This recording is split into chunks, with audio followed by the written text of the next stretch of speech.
सुबह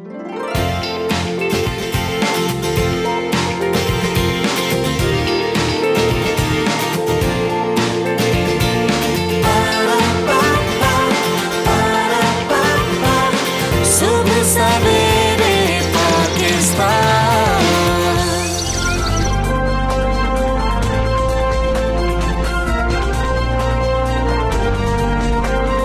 बिस्मिल्लाहिर्रहमानिर्रहीम, अस्सलाम वालेकुम, गुड मॉर्निंग, वेलकम टू सुबह सवेरे पाकिस्तान। मैं हूं हमजा तारड़ और मैं हूं आपके साथ सैयदा इकरा बुखारी। उम्मीद करते हैं आप सब खैरियत से होंगे और आप तमाम देखने वालों को जुम्मा मुबारक। इस दुआ के साथ दिन का आगाज़ कि आपका दिन खैर व बरकत और सलामती वाला गुजरे। अच्छा, अब मौसम क्योंकि चेंज हो रहा है, हमें एक दूसरे का ख्याल भी रखना है। और हमजा मेरे साथ ये डिस्कस कर रहा था कि इकरा दीवार मेहरबानी होनी चाहिए, जिसके मतलब ऊपर हम जो हैं लोगों के लिए मतलब आप ये करें कि जो सर्दियाँ क्योंकि आ रही हैं तो जो गर्म कपड़े हैं वो वहाँ जाके आप जो है हैंग कर दें, यहाँ पर वहाँ पे लटका दें कुछ इस तरह से, ताकि जो मतलब लोग हैं जो कि नहीं आप सफ़ेद पोश कह लें, आप जो कि नहीं मांग सकते वो वहाँ से आएँ आराम से उठाएँ और बिल्कुल ऐसी है। सर्दियों में हम देखते हैं कि ये वॉल ऑफ काइंडनेस का एक हमने देखा था कि कॉन्सेप्ट सामने आया था दीवार मेहरबानी का। तो अभी हम आज यही डिस्कस कर रहे थे, अब सर्दी चूंकि बढ़ रही है तो अब ज़रूरत है लोगों को, आप जब अपने पुराने कपड़े निकाल रहे हैं, कुछ ऐसे कपड़े जो सिर्फ अलमारियों में रह जाते हैं, हम इस्तेमाल भी नहीं कर रहे होते, उनको वहाँ से निकालिए।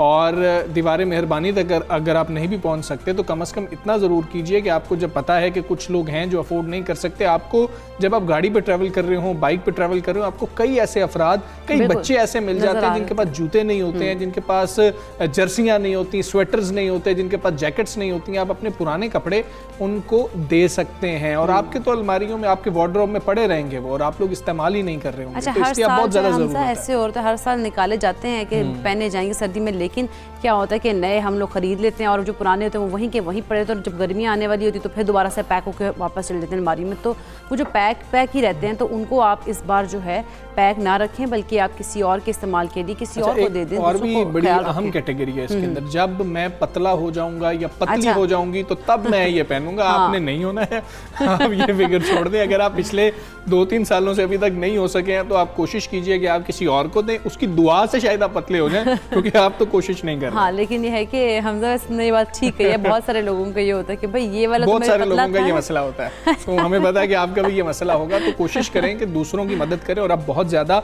ज़रूरत है। और यही वक्त है कि अब आप कोशिश करें कि जब माएँ पुराने कपड़े निकाल रही हैं सर्दियों वाले, बल्कि अब निकल गए हैं, उनको धूपें भी लग चुकी हैं, वो ड्राई क्लीन भी हो चुके हैं, तो आप जाके उन लोगों को दें जिनको बहुत ज़्यादा ज़रूरी है, अफोर्ड नहीं कर सकते। आप लोगों की मदद करें, लोगों की दुआएं तो समेट रहे हैं, अल्लाह ताला आपसे कितना खुश हो रहे हैं, वो कितना राज़ी हो रहे हैं आपसे, आपके इस छोटे से अमल के से। तो आप इतने छोटे छोटे अमल जो है वो कर लें, तो आप किसी की ज़िंदगी को भी आप जो है आरामदेह और सुकूनदेह बना सकते हैं, और अल्लाह ताला आपकी ज़िंदगी को भी संवार सकते हैं। जूते भी, पुराने जूते भी कपड़ों के साथ अब आपने ये कोशिश करनी है, हम भी ये कोशिश करेंगे। अभी हम तालीम की बात करेंगे। कोरोना वबा ने मुल्क के तबाहल तालीमी निज़ाम को मज़ीद पीछे धकेल दिया है, ये हम सब जानते हैं, और अब माहिरीन को खदशा है कि इसके नुकसानात आने वाले कई बरसों में जारी रहेंगे। बिल्कुल हमजा, लेकिन कभी तालीमी इदारे हम देखते रहे कि बंद होते रहे, तो कभी सिलेबस कम कर दिया गया। इस बार तो कमाल हुआ कि बच्चों को रियायती नंबर्स देकर अगली क्लासेस में भी प्रमोट कर दिया गया। लेकिन अब आलमी वबा का जोर टूटने पर वफाकी वज़ीर तालीम शफ़क़त महमूद एक्शन में आ गया, और उन्होंने कहा है कि इस साल मुकम्मल सिलेबस पढ़ाया जाएगा और मई और जून में इम्तिहानात भी होंगे। अच्छा, ये टाइम देखना होगा कि क्या ये टाइम दुरुस्त है, मई और जून में इम्तिहानात होने चाहिए, नहीं होने चाहिए हैं, क्या हम इसका दौरानिया अगर बढ़ा रहे हैं या आगे कर रहे हैं तो वो दुरुस्त होगा नहीं होगा, क्योंकि इसके फौरी बाद आपको पता है गर्मियों की छुट्टियां हो जाती हैं, तो बड़ी चीज़ें ऊपर नीचे हो जाएंगी। जबकि अगर हम कैम्ब्रिज की बात करें और ओ लेवल्स की बात करें तो इम्तिहानात भी मुकर्रर वक्त पर ही होंगे, उनका कहना है। कराची में प्रेस कॉन्फ्रेंस करते हुए शफ़क़त महमूद साहब ने कहा कि तालीम सियासत से बिल्कुल अलग रखनी चाहिए है, तालीम में हम सब ने मिलजुल कर काम करना है। दुनिया भर में उन्होंने कहा कि इस वक्त गूगल क्लासरूम से लेकर व्हाट्सएप और फेसबुक ग्रुप्स तक मुख्तलिफ तरीक़ाकार इस्तेमाल किए जा रहे हैं। उन्होंने क्या कहा कल बात करते हुए, आपको वो सुना।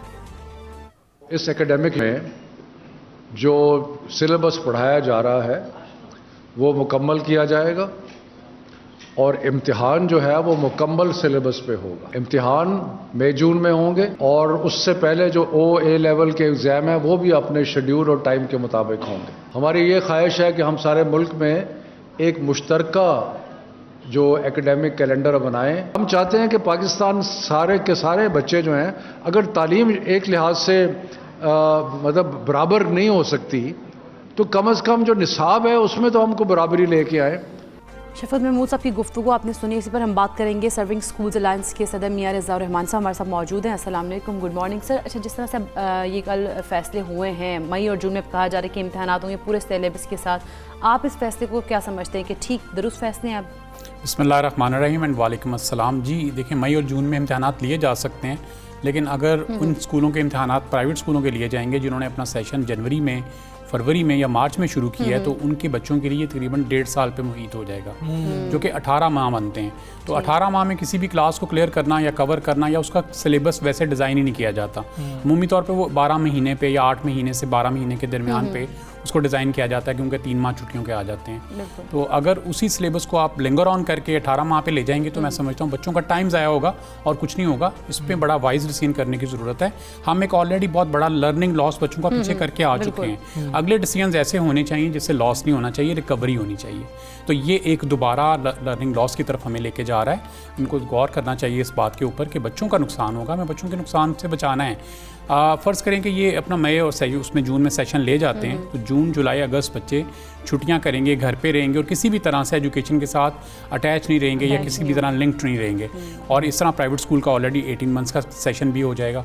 तो प्राइवेट स्कूल तो इंशाल्लाह अपने टाइम पे फरवरी या मार्च में पेपर लेके बच्चों को प्रमोट कर देंगे इंशाल्लाह। हम इनसे बात करेंगे, रिक्वेस्ट भी करेंगे और जाएंगे भी इनके पास, इनको सारा मुद्दा भी बयान करेंगे। एक्चुअली जो वज़रा आके डाटा देते हैं ना, वो जो उनकी टीम काम कर रही होती है, गवर्नमेंट की हुकूमती जो टीम काम कर रही होती है, और उसने सिर्फ अपना पब्लिक सेक्टर देखना होता है, उसको प्राइवेट से कंसर्न नहीं होता। वो अपनी ड्यूटी को या अपनी प्रोग्रेस को बेहतर करके दिखाना चाहते हैं और उसी लिए वो पॉलिसी को डिज़ाइन करते हैं। तो वो उनके इनसे थोड़ी सी वो इग्नोर हो गई है। पहले भी इनको गुजारिश की थी कि आप इसको दोबारा से देखें। मैं समझता हूँ कि बच्चों का नुकसान किसी सूरत में नहीं होना चाहिए, चाहे वो टाइम बाट है, चाहे वो इनका कोई पर्सनल कंसर्न है, चाहे वो प्राइवेट स्कूल का कंसर्न है। कंसर्न्स नहीं आने चाहिए, बच्चों की एजुकेशन वो प्रायोरिटी होनी चाहिए। बिल्कुल ठीक है। आप कोई और वजह भी समझते हैं रिज़ा रहमान साहब के कुछ स्कूल्स हैं कि जो पहले से ही एलीट स्कूल्स की बात कर लें, वो यही फॉलो कर रहे थे कि वो मई जून के अंदर एग्जाम्स हो रहे थे उनके, तो क्या उनकी वजह से तो ये फैसला नहीं किया गया? नहीं, मेरा ख्याल उनकी वजह से नहीं किया गया। उनका सेशन पहले हमेशा से ही अगस्त से शुरू होता है और वो मई में इसको मुकम्मल करते हैं, लेकिन वो उनका सिस्टम बिल्कुल डिफरेंट तरह का है, क्योंकि वो बच्चे पढ़ते हैं पर कॉन्सेप्शनल लर्निंग करते हैं। तो उनको फिर 3 महीने ऐसा काम दे दिया जाता है जो वो घर में एक्टिविटीज़ करते रहते हैं और उसकी वो आउटपुट भी कुछ दे देते हैं। ये बेसिकली ये हुआ कि जब हमने सिंगल नेशनल करिकुलम इम्प्लीमेंट किया मार्च में, तो मार्च में, अप्रैल में बुक्स अवेलेबल नहीं हो सकी गवर्नमेंट से। वो बुक्स फिर अगस्त में आई, फिर उन्होंने अपना सेशन अगस्त में किया और फिर इन्होंने प्राइवेट स्कूल को भी पाबंद किया कि आप अगस्त से सेशन शुरू करें। उसकी वजह से ये हुआ कि वो अब ये इनका तो प्रॉब्लम था, लेकिन वो प्राइवेट स्कूल का प्रॉब्लम नहीं था। तो इनको बारहा रिक्वेस्ट की कि आप इस सेशन को एक ऐसे इस तरह से फॉर्मुलेट करने दें जिस तरह सब बच्चों को, लोगों को, स्कूल्स को, टीचर्स को आसानी हो जाए और हम इसको थोड़ा सा आगे लेके एक दफ़ा के लिए होगा, या आप समझ रहे हैं कि अगर इस दफ़ा ये इम्प्लीमेंट हो गया तो शायद आगे रिवायत ही ये पड़ जाएगी कि हमेशा मई जून में एग्जाम्स हुआ करेंगे? क्योंकि अगर हमने फिर वापस आना है, हमने मार्च में वापस आना है, तो फिर हमें 1 साल तो कोई ऐसा होगा जिसमें दौरानिया जो है साल का वो 9 माह करना होगा, तो वो अभी भी किया जा सकता है? देखिए, बहुत इंपॉर्टेंट क्वेश्चन है आपका। और हमारा यहाँ जो सिस्टम जितना डिज़ाइन हुआ है ना, वो मार्च बेस्ड डिज़ाइन हुआ है। अगर फ़र्ज़ करें हम इसको मई जून ले जाते हैं, तो आगे हमारे कॉलेजेस के दाखिलों का मसला बढ़ता रहेगा, यूनिवर्सिटीज़ के दाखिलों का मसला बढ़ता रहेगा। One day it has to be back, उसको वापस आना है। और अगर वो वापस नहीं आएगा तो वो प्रॉब्लम रहेगी, यूनिवर्सिटी में भी रहेगी और कॉलेज में भी रहेगी। और देखें, पिछला भी पूरा जो साल है ना, उसका एक छोटा सा डाटा देना चाहता हूँ। जैसे मेडिकल का जो फर्स्ट ईयर था, बच्चे सिर्फ 15 दिन अपनी यूनिवर्सिटी गए हैं, जस्ट 15 डेज यूनिवर्सिटी गए और उनको सेकंड ईयर में प्रमोट कर दिया गया। इसी तरह अगर बाकी भी देखा जाए तो वो कोई 20 दिन गया है, कोई 25 दिन गया है, ये मैक्सिमम है। मेडिकल यूनिवर्सिटी वो सबसे मिनिमम है, वो 15 दिन गए हैं। तो आप इसको, मेरा ख्याल है कि इस तरह ना फॉर्मुलेट करें, इसको इस तरह से करें कि वो आप सबके लिए ईजी हो जाए और आप इसको वापस अपनी उस रूटीन में ले आएँ जिस रूटीन में ये पहले था, वो बेस्ट पॉसिबल था। पब्लिक स्कूल्स तो 9 माह में शायद उनके नज़दीक नहीं कंप्लीट कर पाएंगे जो सिलेबस होगा, क्योंकि जिस तरह से आप कह रहे हैं कि किताबें लेट हो गई, उन्होंने देर से शुरू किया इस वजह से। तो अब क्या हो, इसका हल क्या निकले? कि क्या फिर से इस साल कुछ सिलेबस कम कर लिया जाए कि जी कि अच्छा चलें, आप 9 माह में जितना कवर कर सकते हैं उतना सिलेबस हो जाए, लेकिन जो हमारा तालीमी साल है उसका दौरानिया तब्दील ना हो? क्या किया जाए? देखिए हमजा, इसमें ना पहली बात तो ये है कि इस दफ़ा जो सिंगल नेशनल करिकुलम की बुक्स आई हैं उसमें कुछ प्रॉब्लम्स आ गई थी, जो शुरू में ही आपके चैनल पे बहुत दफ़ा डिस्कस हुई। उसमें एक बहुत बड़ी प्रॉब्लम ये थी कि लर्निंग आउटकम्स बहुत ज़्यादा डिमांड कर लिए थे। एक लेसन है उसमें से, जबकि पहले 3 होते थे लर्निंग आउटकम्स या 4 होते थे, इस दफ़ा 18, 20, 22 पे भी चले गए कि इतने लर्निंग आउटकम्स दे दें। तो बच्चे को एक चैप्टर में से इतना कुछ समझाना और इतनी आउटपुट लेना बहुत मुश्किल होता है। सबसे पहले तो ये मिस्टेक हुई। अब अगर इसको सारे को कैलकुलेट करें तो एक बुक के लर्निंग आउटकम 200 के करीब बनते हैं। और आप 1 क्लास के बच्चे से उम्मीद करें कि वो 800 लर्निंग आउटकम आपको दे दे इतने शॉर्ट पीरियड में, तो ये बिल्कुल एक अनएथिकल बात भी होगी और वो अच्छा नहीं लगता। जो अल्फाज इसके लिए कहे जाने चाहिए तो वो मुनासिब बात नहीं होगी। ये बच्चा इतना दे ही नहीं सकता। आपने बच्चे को मिस जज कर लिया है, आप बच्चे को मिस गाइड कर रहे हैं। अच्छा, इसमें यह है कि देखें, जो गुजारिश है कि सॉरी मैं आपको क्वेश्चन भूल गया हूँ, दोबारा बताइए। मैं ये कह रहा था कि क्या सिलेबस कम कर दिया जाए, क्योंकि वो स्कूल्स तो फिर भी उन बच्चों का फिर नुकसान होगा ना कि अगर हम मार्च में एग्जाम ले लेते हैं, वो बच्चे अगस्त में आए थे, पब्लिक स्कूल्स की आप बात कर रहे हैं, तो फिर क्या किया जाए, उनके लिए क्या सोल्यूशन? देखें, जो सिलेबस कम तो जो लास्ट ईयर किया गया था वो भी बराए नाम था। वो जब हमें टीवी पे बताया गया कि जी वो 40% हमने पढ़ाया, वो टीवी की हद तक था, लेकिन बराए नाम कम किया गया था। फिजिक्स, केमिस्ट्री, बायोलॉजी का सिर्फ 8% सिलेबस कम किया गया था, कहीं 7 कहीं 8, बस इतना। इससे ज़्यादा हो नहीं सकता। सोल्यूशन ये है कि सिलेबस कम नहीं करना चाहिए। प्राइवेट स्कूल को अपने टाइम पे अपने सेशंस को आगे जाने की इजाज़त दे देनी चाहिए, और गवर्नमेंट स्कूल को अगर टाइम ज़्यादा लग रहा है तो कोई बात नहीं, आप टाइम ज़्यादा ले लें, 3 महीने और पढ़ा लें आप बच्चों को, और 3 महीने के बाद आप उनको प्रमोट कर दें। लेकिन एक इसमें यह ना करें कि हमें पाबंद कर दें, सर्विंग स्कूल्स को पाबंद कर दें। एक दूसरे को बाउंड करने के बाद हम इस सिस्टम को नहीं चला सकते। कंपनसेट किया जा सकता है। गवर्नमेंट अगर वो काम लेट करवा रही है, गवर्नमेंट के देखें टीचर्स की ट्रेनिंग का भी एक बहुत बड़ा मसला है। आपने नई बुक्स बना दी, सिर्फ 3 घंटे उनको ट्रेनिंग दी, उनके लिए उस बुक को समझना, समझने के बाद समझाना कितना मुश्किल काम, वो उसको नहीं कर पा रहे हैं, उनको ज़्यादा टाइम लगेगा। ये ऑब्वियस है। अगर प्राइवेट स्कूल ने वो काम पहले कर लिया, वो टाइमली अपने काम को करके अपने सेशन के मुताबिक आगे प्रमोट हो रहा है, उसे करने दीजिए। ठीक है, बाउंड नहीं करना चाहिए, यानी कि कंपनसेट कर देना चाहिए। बहुत शुक्रिया मियां रिज़वान रहमान साहब, आप सुबह सवेरे पाकिस्तान का हिस्सा बने, और यकीनन बच्चे हमजा तालीम का मामला है और उनके फ्यूचर का मामला है, तो इसमें बड़े सोच समझ के फैसले करने हो ताकि पेरेंट्स और बच्चे जो हैं वो भी इसके अंदर ईजिली एडजस्ट हो सकें। बिल्कुल ऐसे ही हम आगे बढ़ते हैं। एक और बड़ा अहम मसला है और वो है स्मोक के हवाले से कि जी कि स्मोक जो कुदरती माहौल है हमारा और हयात इंसानी है, इसके लिए अब कुछ ख़तरे की घंटी बजती जा रही है यहाँ पर। कि एक सबूत यह है कि स्मोक के वो बादल हैं जो हर साल नवंबर में लाहौर समेत पंजाब में तो छा जाते हैं, और हमेशा की तरह इस बार भी हुकूमती दावे हमें पूरे होते हुए नजर नहीं आ रहे। और स्मोक ना सिर्फ हमजा माहौल को असरअंदाज करी बल्कि सेहत को भी बुरी तरह मुतासर करने लगी। अगर तिब्बी माहिरीन की बात करें तो उन्होंने भी खबरदार किया है कि स्मोक से नज़ला, ज़ुकाम, खांसी और दीगर इन्फेक्शन जो हैं वो बढ़ सकते हैं, और स्मोक से बचाव के लिए मास्क का इस्तेमाल यकीनी बनाया जाए। बिल्कुल ऐसी है। मास्क की बात की जा रही है, इकरा साथ ग्लासेस की बात की जा रही है, इसके ऊपर तो हमने बात की थी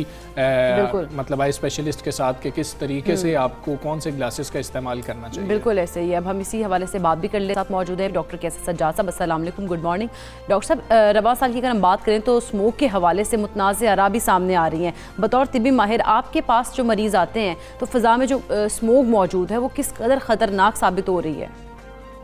बहुत शुक्रिया। देखें, ये जो फ़िज़ा के अंदर आलूदगी का होना बड़ा ख़तरनाक होता है। उसकी वजह यह है कि इंसान जो है वो सांस लेता है तो उसको प्योर ऑक्सीजन की ज़रूरत होती है। कम से कम 95 से 99% ऑक्सीजन होने चाहिए फिजा के अंदर, उसके फेफड़े के अंदर जाना चाहिए।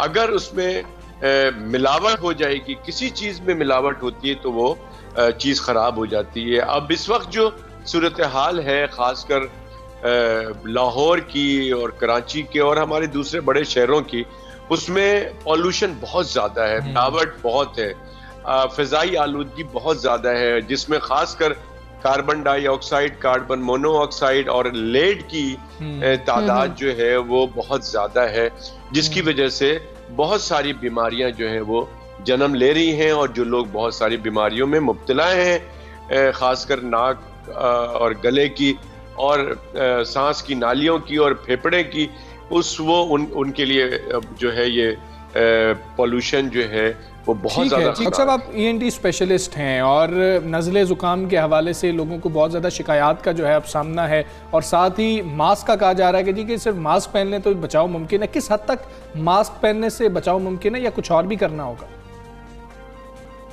देखें, ये जो है ये चूँकि एक तो जाहिर स्मोक को अगर ज़्यादा होता है तो ख़ासकर डेंजरस होता है गाड़ी चलाना, और हर किस्म की जो ड्राइविंग है वो ख़तरनाक हो सकती है। बहुत से लोग बहुत जल्दी में होते हैं, उनको आगे नज़र नहीं आता है।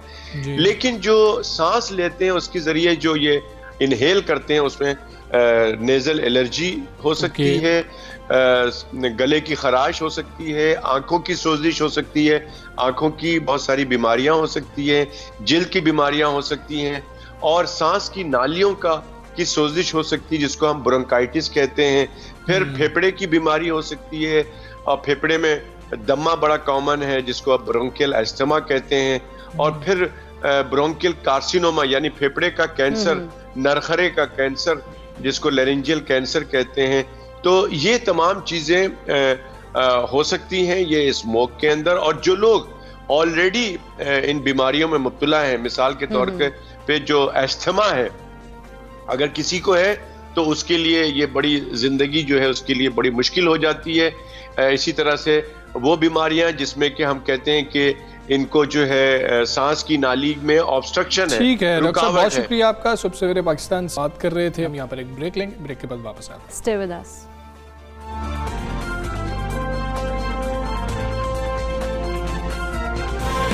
सुबह सवेरे पाकिस्तान,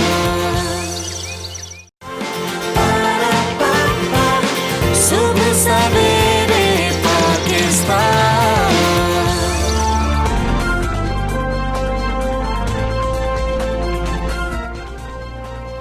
वेलकम बैक टू सुबह सवेरे पाकिस्तान। हम बात करेंगे साम्राज्य ग्लोबलाइजेशन के नतीजे में जो पाकिस्तान में गैर रस्मी शोबा है वो तेज़ी से बढ़ रहा है, मगर गैर रस्मी शोबे में काम करने वाला मेहनत कश तबका बदतरीन इस्तेहसाल का शिकार है और गैर रस्मी कारकुनों को समाजी और मुआशी इस्तेहसाल का निशाना बनाया भी जाता है। अच्छा, मसाइल क्या है? मुनासिब उजरत नहीं है, ओवर टाइम का मुआवजा नहीं है, मुलाजमत का तहफ़्फ़ुज़ नहीं मिलता है। बदकिस्मती से पाकिस्तान में गैर रस्मी कारकुनों की बात की जाए तो अक्सरियत ख़वातीन पर ही मुश्तमिल है, जिनमें ज़राई कारकुन ज़्यादा हैं, फिर तामीराती कारकुन है और घरेलू मुलाजमीन भी शामिल हैं। बिल्कुल। और अच्छा, वो मजबूर ख़वातीन जो पहले ही समाजी जबर के तहत ज़िंदगी गुजार रही होती हैं अब दोहरे इस्तेहसाल का शिकार हैं। और ख़वातीन की अगर बात करें तो सिनफ़ी कमज़ोरी का फ़ायदा उठाया जा रहा होता है और फिर उन्हें कोई कानून, अगर कानूनी बात कर लें या समाजी तहफ़्फ़ुज़ की बात करें तो वो हासिल ही नहीं हो रहा होता है उन ख़वातीन के लिए। अच्छा, गैर रस्मी जो मुआशी अमल में औरतों की खिदमात के एतराफ़ के लिए ये बहुत ज़्यादा ज़रूरी है कि उन ख़वातीन कारकुनों को ज़चगी के दौरान सोशल सिक्योरिटी की सहूलियात जो हैं वो तो फराहम की थी। और गैर रस्मी मजदूर ऐसे मजदूर होते हैं जिनका बतौर मजदूर किसी भी हुकूमती खाते में रिकॉर्ड भी मौजूद नहीं होता। बिल्कुल। और मालिक के रहमो करम पर फिर इस गैर रस्मी मजदूर तबके को कम तनख्वाहें दी जा रही होती हैं और काम की जगह पर गैर मुनासिब जो हैं वो सहूलियात हैं, फिर मुआशी इस्तेहसाल, जबकि अक्सर जिस्मानी अजियतों का भी सामना करना पड़ रहा होता है इन तमाम अफराद को। हम इसी सारे मामले पर बात करेंगे। बड़ा अहम मामला, deputy director south Asia partnership Pakistan Irfan Mufti sahab हमारे साथ मौजूद हैं। अस्सलाम वालेकुम, गुड मॉर्निंग इरफान मुफ्ती साहब। अगर हम बात करें गैर रस्मी ख़वातीन वर्कर्स की ख़ास तौर पर, तो किन मसाइल का शिकार हैं वो लोग, और एम्प्लॉयर्स की अगर बात करें तो उनको किस तरह से इस्तेहसाली का निशाना बनाया जा रहा होता है? बहुत शुक्रिया जी। ये बड़ा अहम आपने आज मौजू उठाया है। देखिए, पाकिस्तान की कोई 72% जो लेबर फोर्स है ना वो इनफॉर्मल वर्कर है, और उसके अंदर जो इस वक्त का जो स्टेटिस्टिक्स है उसके हिसाब से कोई 49% जो है ना वो ख़वातीन इसका हिस्सा है। और इनफॉर्मल जितनी इकॉनमी है वो तो दरअसल आपका उसका फेस ही औरत का है, क्योंकि औरत ही इन सेक्टर्स में ज़्यादा नज़र आती है। देखिए, इसमें जो कैटेगरीज हैं उसमें देखें जो फार्म लेबर है वो आप देखें औरत ज़्यादा, आप मर्द तो सिर्फ हल चलाकर बीज बो देता है, उसके बाद सारा काम खेत में औरत करती है।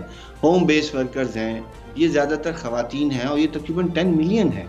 इसी तरह डोमेस्टिक वर्कर्स हैं, इसी तरह रैग पिकर्स हैं, इसी तरह जो वेंडर्स हैं। ये एक बड़ी तादाद है लेबर फोर्स की, जो 72% आपकी लेबर फोर्स है। अच्छा, इसमें जो ख़वातीन को मसाइल है ना, एक तो यह कि इस पर पॉलिसी कोई नहीं है, इनको कोई सोशल सर्विसेज नहीं मिलती, इनको कोई सोशल सेफ्टी नेट्स इनके लिए नहीं है, इनको सोशल सिक्योरिटी का जो निज़ाम बना हुआ है, हॉस्पिटल्स हैं या दीगर मराहत हैं, जहेज ग्रांट्स हैं, डेथ ग्रांट्स हैं, वो इनको नहीं मिलती क्योंकि ये पॉलिसी के तहत नहीं आते। तो ये, और जो जिस बात का आपने अभी इज़हार किया कि इनकी एक्सप्लॉयटेशन बहुत है, क्योंकि ये मैं इससे मिसाल देता हूँ कि जो पाकिस्तान में एवरेज लेबर वेज है वो तकरीबन को 15,000 रुपये है, जबकि 20,000 की गई, लेकिन जो औरत को मिलती है वो 5,000 5,500 रुपए मिलती है। तो आप इससे अंदाजा लगाएं कि काम उतना ही करती है बल्कि ज्यादा करती है मर्द से, लेकिन उसको जो वेजेस मिलती हैं वो उससे 2/3 नीचे हैं। तो ये हमें, और फिर इसके साथ आपने जैसे कहा कि एक्सप्लॉयटेशन है, सेक्सुअल एक्सप्लॉयटेशन है, उनके वर्किंग आवर्स नहीं किए जाते, फिर उनके साथ और दीगर मसाइल भी हैं। उनके लिए कोई ऐसा वो निज़ाम नहीं है जिसमें उनके लिए हेल्थ सेफ्टी या जो हेल्थ हैं काम की, उसके लिए उनको प्रोटेक्ट किया जाए। तो मल्टीपल इश्यूज हैं जिसके अंदर, लेकिन मैं एक अहम बात आपको बताना चाहता हूँ कि पाकिस्तान की जो इनफॉर्मल इकोनॉमी है वो पाकिस्तान की टोटल इकोनॉमी का 56% है, यानी $108 बिलियन, यानी जो आपकी इकोनॉमी में कंट्रीब्यूट करती है वो इनफॉर्मल इकोनॉमी करती है। लेकिन अजीब बात यह है कि उनको मराहत नहीं हम देते, उनको हम रिकॉग्नाइज करते हैं। ठीक है, लेकिन मुफ्ती साहब किया कैसे जा सकता है, इस्तेसाल ना हो उसके लिए क्या इकदाम उठाने चाहिए, कैसे मुमकिन है, या फिर जब एक चीज़ किसी जगह पर मौजूद ही नहीं है तो फिर उसको किस तरीके से तहफ़्फ़ुज़ उनको दिया जा सकता है? देखिए, आपने 2017-18 में एक लेबर पॉलिसी बनाई थी, पंजाब ने बनाई, यूपी और सिंध ने भी बनाई, लेकिन आप उसमें इम्प्लीमेंट नहीं करते। और अगर आप लेबर पॉलिसी पढ़ें तो उसमें इन कैटेगरीज का जिक्र ही नहीं है जिनका मैंने अभी इज़हार किया। ये ज़्यादातर लेबर पॉलिसी जो है ना, जो फैक्ट्री वर्कर्स हैं या जो फॉर्मल लेबर है उसके लिए बनाई जाती है। जो इनफॉर्मल लेबर है आपकी, जिसकी एक बड़ी तादाद औरतों की है, उनके लिए कोई पॉलिसी नहीं बनाई गई। जैसे अभी होम बेस्ड वर्कर्स के लिए हम गुज़िश्ता को 10 सालों से एफर्ट्स कर रहे हैं, स्ट्रगल कर रहे हैं, लेकिन पंजाब में अभी तक होम बेस्ड वर्कर्स के लिए पॉलिसी नहीं बनी है। जब तक आप पॉलिसी नहीं बनाएंगे, आप कैसे रिकॉग्नाइज करेंगे कि इनका कंट्रीब्यूशन है इकोनॉमी के अंदर, इनको ये ज़रूरियात हैं, ये मराहत इनको देनी चाहिए या ये तय की जानी चाहिए, या जो इनकी एक्सप्लॉयटेशन है इसको कैसे रोकना है। तो आप कोई लेबर पॉलिसी ऐसी बनाइए कि जिसके अंदर इन लोगों के लिए आप मराहत रखें, इनके लिए इनको रिकॉग्नाइज करें। आप इनको रिकॉग्नाइज भी नहीं करते हैं। दूसरी बात ये है कि आप एक लेबर डायलॉग करें, इनको बुलाएं, इनसे करें। जब तक आप ये नहीं करेंगे आपको इनके मसाइल का अंदाजा नहीं होगा। अब ये देखें, डोमेस्टिक वर्कर्स आप अक्सर सुनते हैं कि उनके साथ, बच्चियों के साथ एक्सप्लॉयटेशन होती है, सेक्सुअल वायलेंस होता है, फिजिकल वायलेंस होता है। यही काम बाकी सेक्टर्स में इनफॉर्मल वर्कर्स के साथ होता है, लेकिन कोई रोकथाम नहीं हो रही है। सो कुछ ना, देखिए मैं आपको एक फाइनल बात बताना चाहता हूँ। देखिए, जो ईस्ट एशिया मॉडल है जिसमें चाइना, कोरिया, ताइवान, मकाओ, इन सब ने जो इनकी इकोनॉमी डेवलप हुई है वो इनफॉर्मल वर्कर्स की वजह से हुई है, से हुई है। और आज जो वो जाइंट्स हैं वो इसी वजह से है कि उन्होंने इस लेबर को रिकॉग्नाइज किया, उसको अपना एसेट माना। वो कहते हैं कि मईशत की ये एसेट है, असासे हैं। हमने आज तक इनको असासे नहीं माना, हम इनको मानते $180 बिलियन ये कंट्रीब्यूट करते हैं, तो चलिए और कुछ नहीं तो हम $180 बिलियन ही इनके लिए। दुरुस्त बात है इरफान मुफ्ती साहब, बहुत शुक्रिया आपका। बड़ी अहम बात आपने की इसमें कि पहली बात तो यह है कि उनको रिकग्नाइज किया जाए, पहले असासा माना जाए कि वो मुआशी असासा है, फिर उनके बारे में कोई बात होगी। अगर हम उनको मुआशी असासा ही नहीं समझ रहे, हम यही नहीं मानने को तैयार हैं कि पाकिस्तान की मईशत में उनका एक बड़ा अहम किरदार है, तो फिर हम उनके लिए पॉलिसीज किधर से ला रहे होंगे, सहूलियात कहाँ से? बिल्कुल ऐसे हम देखते हैं बड़ी तादाद है ख़वातीन की जो कि इसी तरह इनफॉर्मल अगर हम देखें तो काम कर रही होती है और उनको काउंट ही नहीं किया जा रहा होता है। अगर काउंट नहीं करेंगे तो वाकई में उनको सहूलियात कैसे दी जाएंगी? कॉम्प्रोमाइजिंग पोजीशन में है ना वो, क्योंकि ये है कि जी अच्छा तुमने नहीं करना, ना करो, हमारे पास दूसरी ऑप्शन भी मौजूद है, तो फिर आपको काम करना पड़ता है। और ये तहफ़्फ़ुज़ जो है ये स्टेट ही फराहम कर रही होती है ऐसे लोगों को। और हमेशा से मतलब वो लोग जिस बेचारे के घर में वैसे ही फाके चल रहे हैं या फिर बहुत मुश्किल हालात हैं, वो तो किसी भी हालत में काम करने को तैयार हो। बिल्कुल ऐसी है, लेकिन स्टेट की यहाँ पर जिम्मेदारी बहुत ज़्यादा होती है कि फिर वो इन चीज़ों को देखे। खैर, अब हम आगे बढ़ेंगे और हम बात करेंगे एक ऐसी एडिक्शन की जो कि हम देखते हैं कि हर एक के हाथ में होती है और आप लोगों के साथ ऐसे होती है जैसे कि आपकी जैसे सांस आपके साथ होती है ना, वो तकरीबन सांस की तरह सांस उखड़ना शुरू हो जाती है जब हमारे हाथ में वो डिजिटल ड्रग मौजूद नहीं होती। बिल्कुल ऐसी है। और आजकल हम जिसको भी देख लेते हैं उसके हाथ में मोबाइल फ़ोन नज़र आता है। इसमें हम खुद भी शामिल हैं वैसे। हम अपने आप को इससे बरिउज़िम्मा करार नहीं दे रहे हैं। बरिउज़िम्मा वाकई में नहीं हम करार दे रहे, क्योंकि हम लोगों की एक लाइफस्टाइल हमने बना लिया उसके साथ ही कि हमने हमारे हाथ में जब तक फ़ोन है तब तक हम लोग बड़े, हम लोग सेफ भी, हम लोग वेल इन्फॉर्म भी अपने आप को समझ रहे थे कि हम लोगों के हाथ में फ़ोन है तो हमारा हर कुछ हमारे पास है। लेकिन ये फ़ोन कितना ज़्यादा इसकी एडिक्शन जो है वो खतरनाक हो सकती है हमारे सेहत के लिए, हमारी जहनी सेहत के लिए, जिस्मानी सेहत के लिए, ये सारी चीज़ें हमें आज जानना बहुत ज़्यादा ज़रूरी है। बिल्कुल, इसको किसी नशे से कम नहीं कहा गया। जिस तरह से डिजिटल ड्रग की मैं बात कर रहा था, सोते जागते, खाते पीते, उठते बैठते, मतलब हर जगह पे हम बात करें तो मोबाइल फ़ोन का जो इस्तेमाल है वो इस कदर आम हो चुका है कि हमारी ज़िंदगी उसके बगैर नामुकम्मल हमें लगती है। कोई ऐसी चीज़ मतलब कि जो हमारे पास नहीं है तो हम फील करते हैं कि हम इनकम्प्लीट हैं किसी तरह से। ज़रूरत उसकी है, इससे बिल्कुल इनकार नहीं किया जा सकता, बहुत अहम है, लेकिन हद से ज़्यादा जब इस्तेमाल है तो वो हमारे लिए एक बुराई बनता चला जा रहा है ये मोबाइल फ़ोन, और इससे क्या ज़िंदगी पर असरात मुरतब हो रहे हैं यही हमने जानना है। हमारे साथ माहिर नफ्सियात मौजूद हैं डॉक्टर अली अजमल साहब। डॉक्टर साहब अस्सलाम वालेकुम। मॉर्निंग डॉक्टर साहब। मोबाइल फ़ोन हमारी ज़रूरत है, आपकी ज़रूरत है, हर शख्स की ज़रूरत है। हमें एक दूसरे से कांटेक्ट में भी रहना है। फिर जिस तरह से आज हमें पता है कि हमें वाक़यात पता होने चाहिए, हमारे पास नॉलेज होना चाहिए, तो उसके लिए भी ज़रूरी है। लेकिन इसके मुज़र असरात क्या हैं, नेगेटिव एस्पेक्ट्स क्या हैं इसके, और कब शुरू हो जाते हैं वो?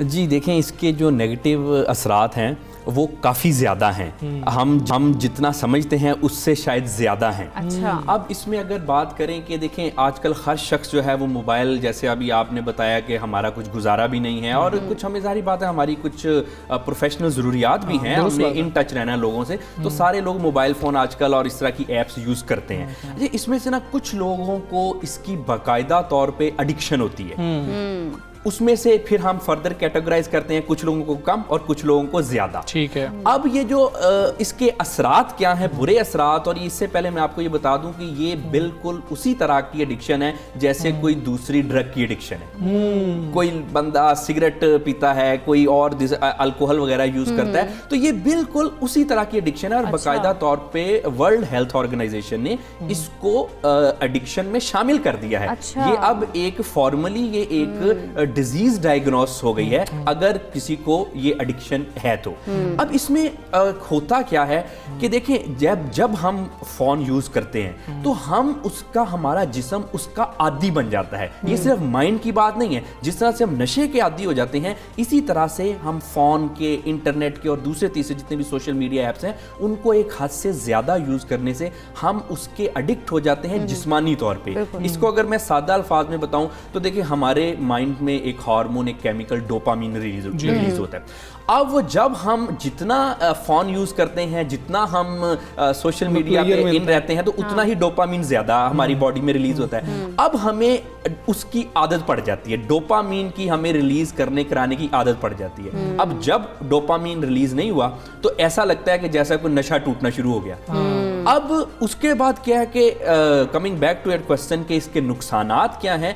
अब देखिए, इस पे हमें बहुत ज्यादा हम डिपेंड करना शुरू कर दिया है। अगर हमें ये ना मिले, जैसे किसी दूसरे एडिक्ट को कोई चीज नहीं मिलती, तो हम बेचैन होने लग जाते हैं, हमारे झगड़े होने शुरू हो जाते हैं, हमारा दिल नहीं लगता, हम स्ट्रेस में चले जाते हैं, और फिर हमें इसकी जरूरत महसूस होती है, हम भागते हैं इसकी तरफ। और फिर ये भागना इतना ज्यादा हो जाता है कि उसकी वजह से क्या हो रहा है, हमारे सोशल रिलेशनशिप खराब हो रहे हैं। आजकल जितने ज्यादा मूड प्रॉब्लम्स हो रहे हैं उसकी सबसे बड़ी वजह इन चीजों का ज्यादा इस्तेमाल है। और उसके बाद फिर आप देखें कि अक्सर ये देखने में आया कि कुछ लोग तो इसके इतने आदी होते हैं और वो इतने रेकलेस हो जाते हैं कि ड्राइविंग करते वक्त, गाड़ी चलाते वक्त, मोटरसाइकिल चलाते वक्त, बिजी रोड पे वो साथ मोबाइल फोन यूज कर रहे हैं। और वो किसी काम की वजह से ज्यादातर लोग नहीं यूज कर रहे, वो कर रहे हैं अपने उस एडिक्शन को, उस वो जो उनका जिस्म डिपेंड कर चुका है डोपामीन का, उसको पूरा करने के लिए वो यूज कर रहे हैं। इसके अलावा अगर और भी इस पे असरात पे बात करें तो खास तौर पे अगर बच्चों पे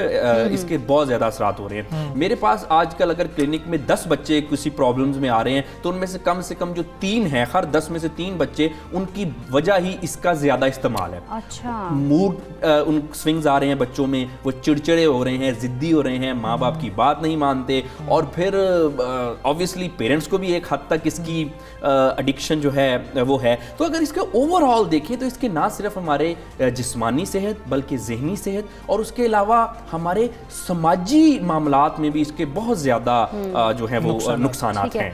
डॉक्टर साहब, लेकिन अगर जिस बंदे को एडिक्शन हो रही है तो उसके इर्द गिर्द वाले लोग जो है वो उसको कैसे अंडरस्टैंड करेंगे भाई इसको एडिक्शन हो रही है, अब इसको हमने इसको कंट्रोल करना है, तो इन चीज़ों को फिर वो कंट्रोल कर सके, ताकि या खुद बंदे को रियलाइज़ कब होगा कि उसको इस चीज़ की एडिक्शन हो गई है? जी बिल्कुल, ये बहुत ज़रूरी है सबसे पहले ये रियलाइज़ करना कि आपको आया एडिक्शन हो गई है या नहीं, अगर हुई है तो किस हद तक है, ताकि उसके बाद फिर हम उसके ट्रीटमेंट की तरफ जा सकते हैं। अच्छा, इसमें ना कुछ रेड साइंस है। अच्छा। अगर तो आपको लगता है कि आपका इसके बगैर गुजारा नहीं, आप कंपल्शन महसूस करते हैं, जब भी आपको टाइम मिलता है किसी प्रोफेशनल एंगेजमेंट के दौरान या आप किसी मीटिंग में बैठे हुए हैं कि जब आपको मोबाइल फ़ोन इस्तेमाल नहीं करना चाहिए, तो आप जस्ट एक लाइट सी कंपल्शन फील करते हैं अपने कोई मैसेजेस चेक करने के लिए, हालांकि ज़रूरत नहीं है, लेकिन जस्ट आपको वैसे अपनी सेटिस्फेक्शन के लिए ज़रूरत महसूस होती है। उसके बाद जब आप देखें कि इसका इस्तेमाल इतना ज़्यादा हो जाए कि आपकी रिलेशनशिप ख़राब होने लग जाए, आजकल बहुत सारे प्रॉब्लम्स हो रहे हैं कि हस्बैंड वाइफ आपस में बात नहीं करते, टाइम नहीं देते, मोबाइल फोन यूज कर रहे हैं, बच्चों को टाइम नहीं दे पा रहे, तो ये भी एक रेड साइन है कि जब आपकी ये जो एवरीडे लाइफ में ये चीजें इफेक्ट करना शुरू कर दें, वो आपकी सेहत, जिस्मानी सेहत भी हो सकती है, आपका मूड स्विंग्स भी आ सकते हैं और आपके समाजी मामला भी होते हैं। जब ये रेड साइंस आ जाएं, अच्छा फिर उसमें जितने ज्यादा ये रेड साइंस आए उतना ही ज्यादा हम एडिक्शन में कोई शख्स कहते हैं कि वो मुब्तला है। एक शख्स ऐसा नहीं कहा जा सकता कि सारे शख्स एक्सट्रीम एडिक्शन पे ही होते हैं, ज्यादातर लोग इसकी एडिक्शन में आजकल मुब्तला हैं, लेकिन एक्सट्रीम एडिक्शन कम है, लेकिन अगेन ज्यादातर लोग एडिक्शन में हैं। वो रेड साइन जो है वो शायद क्रॉस कर गए हैं, लेकिन वो उसको नजरअंदाज कर रहे हैं। ठीक है डॉक्टर साहब, एक अहम चीज़ है जो मैं आपसे पर्सनली जानना चाहता हूँ कि मुझे ये फील होता है कि कई लोग ऐसे कि जो ज़्यादा एडिक्ट हैं, जो मेरी डेफिनेशन के मुताबिक, जो मेरा दिमाग एक डेफिनेशन बनाता है उसके मुताबिक, जो ज़्यादा लोग इसके साथ रहते हैं, हर वक्त रहते हैं, एक तो मामला ये है ना कि वो आपकी बात पे ध्यान कम दे रहे होते हैं, चलिए ये तो नेचुरल है कि आपका ध्यान किसी और तरफ है।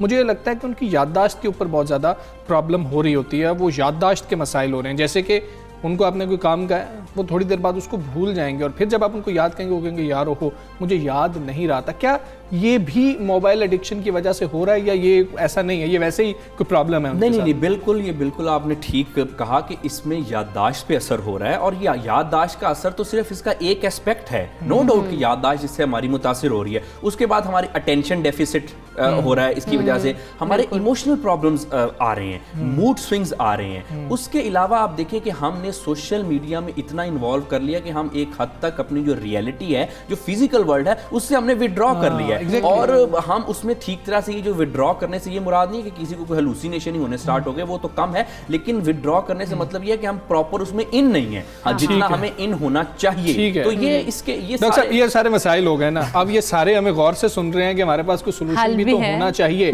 बच्चों का मोबाइल टाइम क्या होना चाहिए, और अगर नहीं है जरूरत तो फिर क्या बिल्कुल नहीं होना चाहिए, और बड़ों का मोबाइल टाइम क्या होना चाहिए?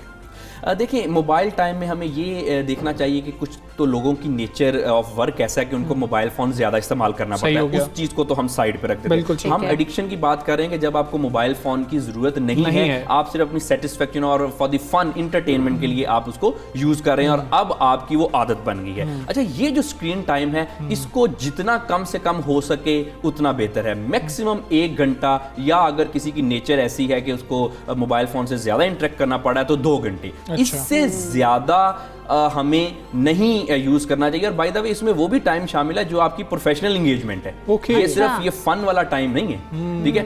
अब इससे ज्यादा मोबाइल फोन अगर कोई शख्स अपने प्रोफेशनल हवाले से भी यूज करता है, वो भी उसके लिए नुकसानदाह है। तो खास तौर पे बच्चों के लिए स्क्रीन टाइम जितना कम हो उतना ज्यादा है। आजकल ज्यादातर, जैसे मैंने कहा, कि बच्चों में मसाइल ही स्क्रीन टाइम की वजह से है। मिनिमम पॉसिबल स्क्रीन टाइम जो है वो बच्चों को हमें बिल्कुल ठीक है। डॉक्टर अली अजमल साहब, बहुत शुक्रिया आपका। सबसे पाकिस्तान से आप बात करते, बड़ा अहम मामला है।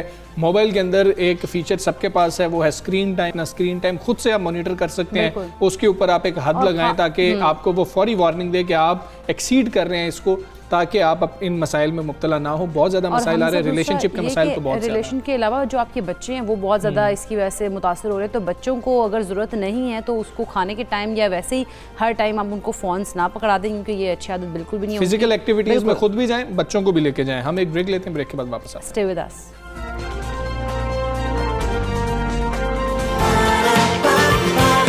सुबह सवेरे पाकिस्तान, सुबह सवेरे पाकिस्तान। के वार थम नहीं रहे हैं। हमने पंजाब का भी जिक्र किया था, कल आपसे आदाद व शुमार भी शेयर किए थे और उस पर भी बात हुई थी। अभी भी अगर हम बात करें तो पंजाब में मौलिक बीमारी से मजीद 5 हम्फात हुई हैं और लाहौर में डेंगू से 3 अफराद जान की बाजी हार गए। बिल्कुल हमजा, अगर हम बात कर लें खानेवाल की, गुजरांवाला की, तो वहाँ पर भी एक जो है हलाकत रिपोर्ट हुई है और सूबे में 306 नए केसेस रिपोर्ट हुए हैं, जिनमें से 225 का ताल्लुक लाहौर से ही बताया जाता है। अगर खैबर पख्तूनख्वा की बात करें तो वहाँ पर भी डेंगू वायरस के मजीद 110 केसेस सामने आए हैं। हाँ जी, जिसके बाद सूबे भर में डेंगू से मुतासरा मरीजों की तादाद 9713 हो गई है। दूसरी जानिब सूबा सिंध खुसूसन कराची में बात की जाए तो डेंगू की सूरत हाल कहा जा रहा है कि बदस्तूर संगीन है। सरकारी आदादोशुमार के मुताबिक सिर्फ कराची में 15 दिन में डेंगू के केसेस की तादाद 582 तक पहुँच गई है। बिल्कुल, माहिरीन ने सेहत का कहना है कि हुकूमती आदादोशुमार बीमारी के असल बोझ की अक्कासी नहीं कर सकते हैं, क्योंकि डेंगू के ज़्यादातर मरीज जो हैं वो प्राइवेट क्लिनिक्स में जनरल फिजिशियन से इलाज की कोशिश करते हैं और उनके मुताबिक सिंध के अंदरूनी इलाकों में सूरत हाल ज़्यादा संगीन है और जहाँ पर मुनासिब तशख़ीसी सहूलियात जो हैं उनका ही फुकदान है। इस सारी सूरत हाल पर हम बात करेंगे। डॉक्टर फैसल महमूद साहब हमारे साथ मौजूद हैं। अस्सलाम वालेकुम, गुड मॉर्निंग डॉक्टर साहब। सबसे पहले तो ये बताइए, अंडर रिपोर्टिंग वाकई आपको भी लग रहा है कि हो रही है और उस तरह से डेंगू के केसेस का पता नहीं चल रहा, डेटा दुरुस्त तरीके से सामने नहीं आ रहा? वालेकुम सलाम। तो देखिए, ये हर साल होता है। जो डेंगू की जो सर्वेलेंस जो होती है वो बड़े अस्पताल में तो होती है, मगर छोटी जगहों पे नहीं होता। मगर याद रखिए, ये जो नंबर्स हैं, एब्सोल्यूट नंबर यानी कि एग्जैक्टली कितने लोग हैं, उससे ज़्यादा ज़रूरी है कि ये नंबर्स बढ़ रहे हैं या कम हो रहे हैं, पिछले साल के से कंपेयर करते हुए ज़्यादा हैं या कम है। डेंगू की दूसरी चीज़ ये कि याद रखें कि ज़्यादातर लोग जिनको डेंगू होता है उनको कोई अलामत नहीं होते, हल्का बुखार होता है और वो अस्पताल की रुख भी नहीं करते हैं, तो वो लोग भी कभी पकड़े नहीं जाते इन आदाद-ओ-शुमार में। ठीक है। अच्छा डॉक्टर साहब, अगर हम सिंध की बात करें तो वहाँ पर डेंगू के जिस इस बार केसेस ज़्यादा आ रहे हैं, आप इसकी वजह क्या समझते हैं? क्या वहाँ पर पहले से कोई एहतियाती तदाबीर नहीं अपनाई गई थी जो केसेस अब इतने सामने आ रहे हैं? तो डेंगू में होता ही है, यह हमने कई सालों से भी देखा है कि डेंगू के एक साल थोड़ा सा बुरा होता है, बहुत ज़्यादा केस आते हैं और उसको होता ही है कि वो डेंगू का कोई नया वेरिएंट आता है जिस वजह से बिल्कुल कोविड जैसे एक तरह से जिससे बहुत सारे लोग मुतासिर होते हैं और फिर उसके बाद अगले 2 या 3 साल के लिए नंबर्स खुद ही कम होते हैं और फिर दोबारा बढ़ते हैं और ये इसका नॉर्मल साइकिल है जो हम कई सालों से देख रहे हैं। ठीक है डॉक्टर साहब, कोई कोताही भी हुई है हमसे? ये कहना मुश्किल है। ऐसी चीज़ नहीं है कि कोई ख़ास चीज़ हमने ज़्यादा की है मच्छरों को कंट्रोल करने के लिए, मगर कोई चीज़ हमने कम भी नहीं की मच्छरों को कंट्रोल करने के लिए। ये ज़रूर है कि बहुत सारे जो आपके नॉर्मल जो पब्लिक जो चीज़ें हैं कंट्रोल की, वो इस साल या पिछले साल कोविड के नाम हो गई। तो हमारा रुख जो जिस तरफ हम देख रहे थे वो ज़्यादा कोविड की तरफ देख रहे थे, दूसरी बीमारियाँ बढ़ी हैं। दूसरी चीज़ ये कि एक सिंगापुर में स्टडी ने ये दिखाया था कि चूंकि कोविड के ज़माने में लोग अंदर ज़्यादा रह रहे थे और ये मच्छर अमूमन अंदर पाया जाता है, तो उनके पास डेंगू की शराबी थोड़ी सी बढ़ गई थी। ठीक है। अच्छा डॉक्टर साहब, कुछ हमने देखा है कि इस तरह से भी डॉक्टर्स कर रहे हैं कि अभी मतलब डायग्नोज हुआ नहीं तो डेंगू में वो दे रहे होते हैं, एंटीबायोटिक्स का भी यूज़ कर रहे होते हैं जो कि प्लेटलेट्स को वैसे ही काम कर रहा होता है। तो इस चीज़ में जो है इस मामला का कैसे तदारुक किया जा सकता है? तो ये हाँ, तो डेंगू के अंदर एंटीबायोटिक का कोई रोल नहीं है, क्योंकि किसी भी वायरस के इन्फेक्शन में चाहे वो डेंगू हो या कोविड हो, किसी में एंटीबायोटिक का रोल नहीं होता। एंटीबायोटिक खातिर खा प्लेटलेट कम तो नहीं करता, मगर जब भी आप एंटीबायोटिक किसी को भी दें किसी वजह से, तो उसके असरात जो तकरीबन साल तक रहते हैं और 1 साल तक आपके अंदर ये रिस्क होता है कि आप ऐसे जरासीम से हमला होगा जो कि आपको जो बकिया एंटीबायोटिक उसके खिलाफ काम नहीं करेगा। अच्छा ठीक है डॉक्टर साहब, जो आम कोताहियाँ हम कर रहे हैं, क्योंकि बुखार हुआ उस वक्त हम उसको वैसे ही ट्रीट करना शुरू कर देते हैं, फिर अगर हल्का सा जुकाम हुआ तो हम जुकाम समझ कर ट्रीट करना शुरू कर देते हैं, बाद में जाके पता लगता है कि नहीं भाई डेंगू हो गया, प्लेटलेट्स कम हो गए। तो वो जो आम कोताहियाँ हम पहले रोज से कर रहे हैं वो ज़रा बता दीजिएगा कि ये नहीं करनी है। तो इसमें 2-3 चीज़ें, एक तो आपने बिल्कुल ऑलरेडी आपने ये जिक्र किया कि एंटीबायोटिक का इस्तेमाल नहीं करना है, बल्कि इत्तेफाकन ये हफ्ता आलमी एंटीबायोटिक की रोकथाम का है, जिसमें हम यही देख रहे हैं कि आप एंटीबायोटिक ज़्यादा इस्तेमाल क्यों हो रही है उसको कम किया जाए। डेंगू बिल्कुल एक वजह है उसकी। दूसरी चीज़ है, किसी को बुखार हो जो कि 2 या 3 दिन से ज़्यादा हो, तो बिल्कुल अपने डॉक्टर की तरफ रुजू करें ताकि वो देख लें डेंगू तो नहीं है। डेंगू में ख़ास जो टाइम होता है जब चीज़ें ख़राब होने का चांस होता है वो उस वक्त होता है जब बुखार टूट रहा होता है। होता है। तो जब बुखार टूटता है तो उसी वक्त प्लेटलेट गिरना शुरू होते हैं और ज़्यादा इंपॉर्टेंट पानी की कमी होती है जिससे दाखिल करने की जरूरत होती है। तो अगर आपको लगता है कि डेंगू का बुखार है, अगर 3 से 4 दिन हो गए, बुखार थमा नहीं, तेज़ बुखार हो रहा है, तो डेफिनेटली बजाय इसके कि खुद ही आप एंटीबायोटिक हाँपना शुरू कर लें, आप अपने डॉक्टर की तरफ। अच्छा ठीक है डॉक्टर साहब, यहाँ पर प्लीज़ ये भी बता दीजिएगा कि आमतौर पर ये कहा जा रहा है कि जो आम मतलब पब्लिक की अंडरस्टैंडिंग है कि जी के पहले या दूसरे रोज़ अगर आप टेस्ट कराएं तो डेंगू टेस्ट में आता ही नहीं है, ये बात दुरुस्त है? ये बात आधी दुरुस्त है। डेंगू के एक्चुअली 2 टेस्ट हैं। एक टेस्ट जो है वो बुखार के पहले 5 दिन में आता है और दूसरा टेस्ट बुखार के 5 दिन के बाद नजर आता है। अच्छा। तो वो डिपेंड करता है आपने कौन सा टेस्ट कब कराया है। अच्छा ठीक है डॉक्टर साहब, बहुत शुक्रिया आपका। सबसे पाकिस्तान से आप बात कर रहे हैं और बड़ी अहम चीज़ ये है कि खुद से आपने अपना इलाज करना शुरू नहीं कर देना है। आपने ये भी नहीं समझना कि हमें डेंगू हो गया और ये भी नहीं समझना कि हमें डेंगू नहीं हुआ है। बिल्कुल ऐसा ही है, इन दोनों चीज़ों का जो है ना वो डायग्नोज करना है डॉक्टर का काम है। तो डॉक्टर के पास जाए, वही डायग्नोज करके वो बताएंगे कि आपको क्या मसला हुआ है। अच्छा, वैसे ये संजीदा मामला है और जो लोग जिनको आप जानते हैं जो डेंगू बुखार में मुब्तला हो रहे हैं वो बता रहे हैं कि खासी तबीयत ख़राब हो रही है, कमज़ोरी बहुत ज़्यादा, वीकनेस बहुत ज़्यादा हो जाती है। वीकनेस के अलावा वो कहते हैं कि जो उनके जॉइंट्स हैं वो बहुत ज़्यादा पेन कर रहे होते हैं, तो इसका भी बहुत संजीदा लें। इसको इस तरह से मत समझे। अपने घरों के अंदर आपने एहतियात खुद करनी है और उस एहतियात को लाजमी तौर पर आपने अब अपनाना है। अभी डेंगू कहीं पर गया नहीं, अभी उसका जोर बरकरार है। बिल्कुल ऐसे ही है, तो एहतियात आप ही कर सकते हैं और आपको ये एहतियात करनी है अपनी ज़िंदगी की है और अपनी सेहत की हिफाजत आप खुद कर सकते हैं, कोई दूसरा आके नहीं कर सकता। अब हम आगे बढ़ेंगे, पाकिस्तान की अगर हम बात करें तो वैसे तो महंगाई के मतलब हम देखें तो हमें नज़र आ रही है चीज़ों, उसके रिजल्ट्स भी नज़र आ रहे हैं, लेकिन सनत और हर चीज़ के ऊपर हम लोगों ने देखा कि महंगाई हमें वहाँ नज़र आई, लेकिन इस महंगाई में उतार चढ़ाव भी आते रहते हैं। पाकिस्तान में अगर हम बात करें तो बिकने वाली गाड़ियों की अगर हम कीमत की बात करें तो वो एक बार फिर बढ़ गया और किसी ने भी वापस आते इन कीमतों को नहीं देखा। कि अगर वैसे डॉलर से रिलेट किया जाता है ना कि डॉलर की जो है वो रेट ऊपर हुआ है तो गाड़ियों की कीमतें बढ़ गई हैं, जब नीचे आया तब हमने नीचे आती कीमतें नहीं देखी। बिल्कुल ऐसी, और एक अंदाजे के मुताबिक मुल्क की तारीख में गाड़ियों की कीमतें सबसे ज़्यादा पिछले 3 से 4 सालों में बढ़ी हैं और उन कीमतों में इजाफे की शरह तकरीबन 50% तक बताई जा रही है। गुज़श्ता हफ्ते तकरीबन तमाम कार कंपनीज़ ने अपनी गाड़ियों की कीमतों में 5% से 15% के दरमियान इजाफा किया है और अब ये लग रहा है कि जी ये वापस नहीं आने वाली। बिल्कुल, आम तौर पर अगर हम देखें तो गाड़ियों की कीमतें, जैसे हमने पहले भी कहा कि डॉलर के ऊपर नीचे होने से मुंसलिक की जाती है। जैसे ही डॉलर की कीमत ऊपर जाती है तो रातों रात हम देखते हैं ये कीमतें गाड़ियों की बढ़ा दी जाती है, लेकिन जब डॉलर की कदर नीचे आती है तो उस वक्त मुकम्मल तौर पर खामोशी छा जाती है। कोई उसके ऊपर हमें रिजल्ट नज़र नहीं आता कि गाड़ियों की कीमतें जो वापस भी आएंगी। आखिर इस मसले का हल क्या है और इस पर ऑटो इंडस्ट्री माहिरीन और तज्ज़ियाकारों का कहना है कि हुकूमत को चाहिए कि वो गाड़ियों की मकामी सतह पर पैदावार को यकीनी बनाए। हाँ जी, ताकि एक्सचेंज रेट बढ़े तो कीमतों को बढ़ने से रोका जा सके। अब फ्रेट चार्जेस इतने बढ़ गए हैं, उसका भी कुछ असर है। इसके ऊपर बात करेंगे। ऑटो एक्सपर्ट सुनील सरफराज मान साहब हमारे साथ मौजूद है। मान साहब वालेकुम, गुड मॉर्निंग। मान साहब, हमने देखा कि आपने पिछली दफ़ा आपसे बात हुई कि जी कि बढ़ जाती हैं, लेकिन जब रेट डॉलर का नीचे आ रहा होता है, रुपया मुस्तहकम हो रहा होता है, तो हम कमी नहीं देख रहे होते हैं। कोई हल है इस सारे मसले का? जी वालेकुम सलाम सर, एक ही हल है। उसका हल का जो है बेसिकली लोकलाइजेशन है और आपकी डिपेंडेंस जो है ना जितनी कम होगी फॉरेन इनपुट के ऊपर, उतना आपका जो है ना एक्सपोजर टू फॉरेन करेंसी कम होगा। अब होता ये है कि हम 1990 से पाकिस्तान में इंडस्ट्री लगती देखते आ रहे हैं और उसमें होता है कि जी वो लोकलाइजेशन बढ़ेगी, बट बारिंग अ फ्यू बाकी काफ़ी तो कंपनी ऐसी है जो कि अभी तक गाड़ियाँ 100% इम्पोर्ट ही कर रही हैं। तो जो ऑटो पॉलिसी आई थी जिसका मकसद भी ये था कि कंपनियों को लोकलाइजेशन में मजबूर किया जाए, मेरा ख्याल है उसको जो लेटर ऑफ स्पिरिट में अगर फॉलो किया जाए और कंपनीज के साथ ये मेक श्योर किया जाए कि जब वो गाड़ी बुक कर रहे हैं तभी कंज्यूमर को बताने के उनके ऊपर लाइबिलिटी हो कि भाई इस गाड़ी का इतना % लोकल है और इतना % इम्पोर्टेड है, ताकि मैं और आप जब गाड़ी बुक करा रहे हैं तो हमें पता हो कि अगर भी डॉलर एक्सचेंज रेट बढ़ता है तो हमारा एक्सपोजर या रिस्क टू एक्सपोजर कितना ज्यादा है। अभी जो है अगर आप आलू के चिप्स लेने जाएं तो उसके अंदर इंग्रेडिएंट पूरे लिखे होंगे, आप पानी की बोतल लेने जाएं उसके अंदर लिखा होगा कौन कौन सी चीज शामिल है, बट गाड़ियां जो है उसमें नोबडी इज टेलिंग यू कि भाई आप जो गाड़ी, वैसे भी अगर मैं एक मुब्बे वतन पाकिस्तानी और मैं कहता हूं यार मैंने वो गाड़ी लेनी है जो ज्यादा पाकिस्तान में बनी है जिसकी लोकलाइजेशन ज्यादा है एज अपोज टू जो गाड़ी इंपोर्ट हो रही है, तो ये कंज्यूमर का राइट है कि वो जाने। तो मेरे ख्याल से जितनी लोकलाइजेशन ज्यादा करेंगे उतना आपका जो रिस्क है वो कम होगा। बिल्कुल ऐसा ही है, लेकिन मनसब अगर हम देखें तो हम कई दहाइयों से हम देख रहे हैं कि ऑटो इंडस्ट्री जो वो लोकलाइजेशन की तरफ आ रही है, इसकी क्या वजह है, क्यों हम नाकामी का सामना करना पड़े, और अगर हम लोकलाइजेशन की तरफ आ जाते हैं तो फिर हमें कितनी आसानी होगी, कीमतों में कितनी कमी हम देख सकेंगे?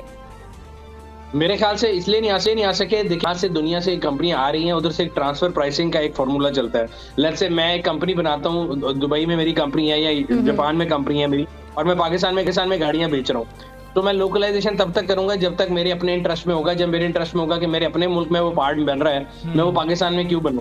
सो ये तो पाकिस्तान का काम है और हमारी अथॉरिटीज का काम है कि हमारी जो गवर्नमेंट है, हमारी मिनिस्ट्री ऑफ इंडस्ट्री है, वो इस बात को मेक श्योर करे कि भाई टेक्नोलॉजी ट्रांसफर भी हो।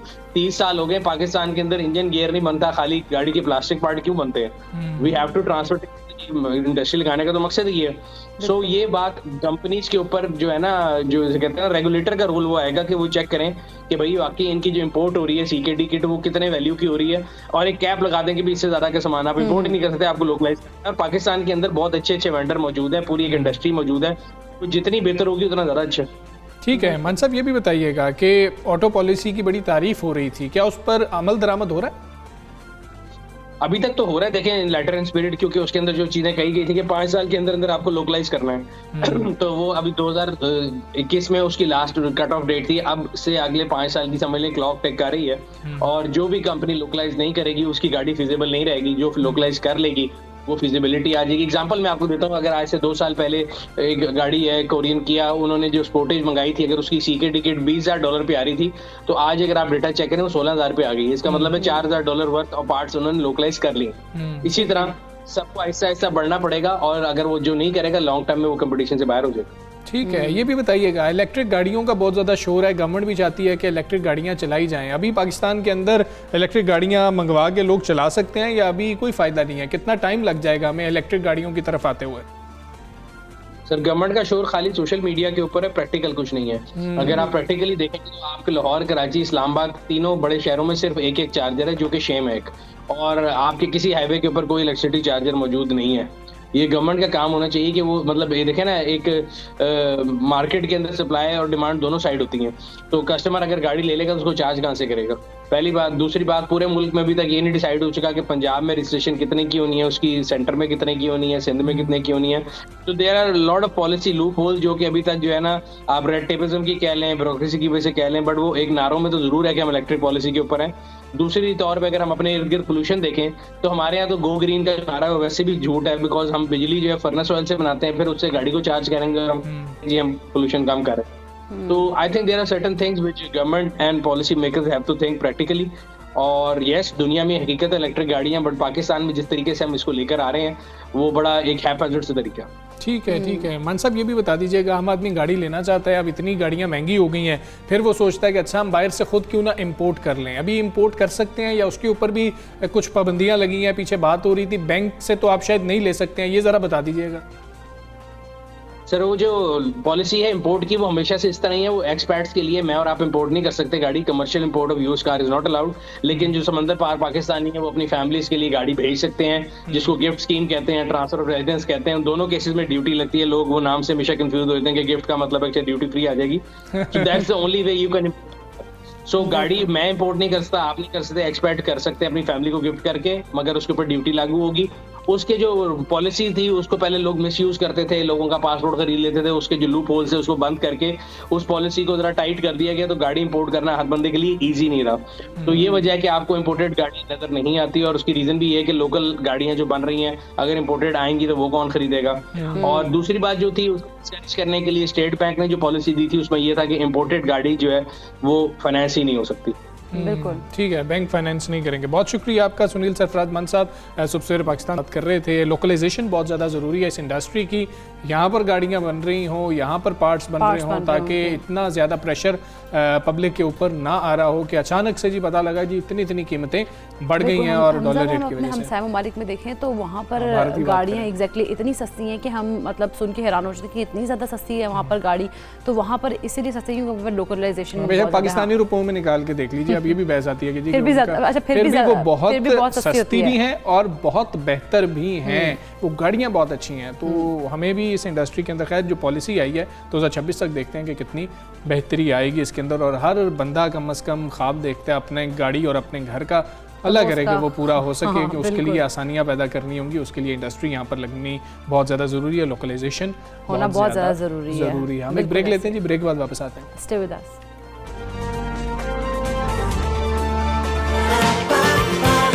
सुबह सवेरे पाकिस्तान, सुबह सवेरे पाकिस्तान।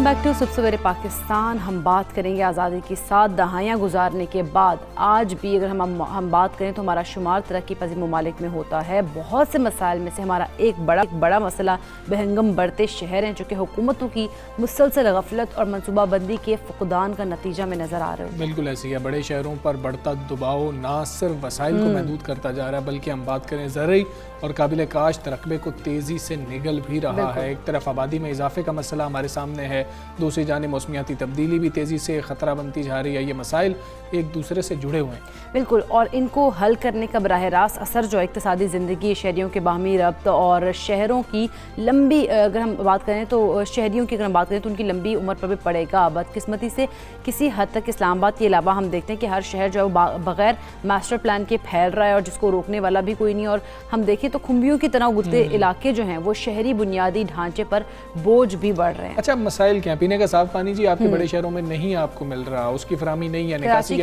एग्जाम्पल देख सकते हमारे सामने। अब लाहौर की भी एग्जाम्पल देख लें कि यहाँ पर कितने ज़्यादा मसाइल हैं। मतलब कि माहौलियाती मसाइल मुख्तलिफ हैं, सेहत और तालीम और दीगर शोबों में बेपनाह मसाइल जन्म ले रहे हैं। और लोग क्या करते हैं कि बड़े शहरों की तरफ नकल मकानी करने पर मजबूर हो जाते हैं। फिर हम ये मतलब कि तनकीद करते हैं कि जी कि बड़े शहरों के ऊपर इतना ज़्यादा गवर्नमेंट फंड लगा देती है। अगर आप देखें तो कितने लोग हैं जो दीगर अजला से, दीगर शहरों से, दीगर देहात से जो हैं आ रहे होते हैं यहाँ पर रोज़गार के लिए, तालीम के लिए। तो फिर यहाँ के वसाइल, उस बड़े शहर के वसाइल का वो इस्तेमाल कर रहे होते हैं। अब हम उनको फैला नहीं रहे हैं शहरों को, हम मतलब कि फैला रहे हैं, हम फैला रहे हैं, नए शहर आबाद नहीं कर रहे हैं। नए शहर आबाद नहीं कर रहे, बिल्कुल। हालांकि नए शहर आबाद करना तो हमजा मतलब इस तरह हमें कुरान पाक में भी मिलता है कि नए शहरों को आबाद करें, लेकिन हम वो चीज़ें नहीं कर रहे होते हैं। खैर, सनती तरक्की के बायस शहरों की जानिब लोगों की नकल मकानी बड़े पैमाने पर होने से शहरी मसाइल पैदा हो रहे हैं और शहरों से आबादी के दबाव को रोकने के लिए लोगों को उनके घर के नज़दीक सेहत, तालीम और रोज़गार की फराहमी को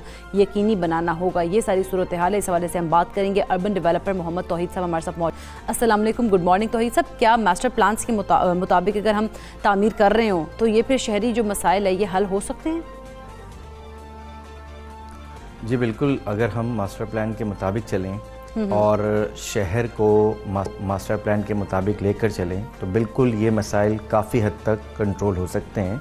जैसे कि मैं शहर कराची की अगर मैं बात करूं तो इसके 5 मास्टर प्लान अब तक बन चुके हैं। आखिरी मास्टर प्लान जो है वो जो कि कराची स्ट्रेटेजिक डेवलपमेंट प्लान 2020 कहलाता है, वो उसका टाइम पीरियड असल में ख़त्म हो चुका है तकरीबन। ठीक है, अब नया मास्टर प्लान जो कि हमने 1 साल पहले कोई उसकी बाज़गश्त सुनी थी कि एक नया मास्टर प्लान कराची के लिए बनने जा रहा है, जिसको कराची मास्टर प्लान 2047 का नाम तो दे दिया गया, लेकिन उसके मज़ीद कंपोनेंट क्या होंगे, किस तरह शहर की जो बाउंड्री है वो किस हद तक जो है शुमार होगी, क्योंकि हमें पता है कि शहर इस वक्त जो है बेहंगम तौर पर फैल चुका है। फिर सबसे अहम बात, उस मास्टर प्लान में जो भी अब आइंदा मास्टर प्लान बनेगा, क्या उसमें शहर की आबादी वही जो है 16 मिलियन कंसीडर की जाएगी या फिर वाक़तन जो शहर की आबादी इस वक्त शहर कराची की आबादी जो कि उमूमी तौर पे बताई जाती है, इदारे भी जो हमारे सर्विसेज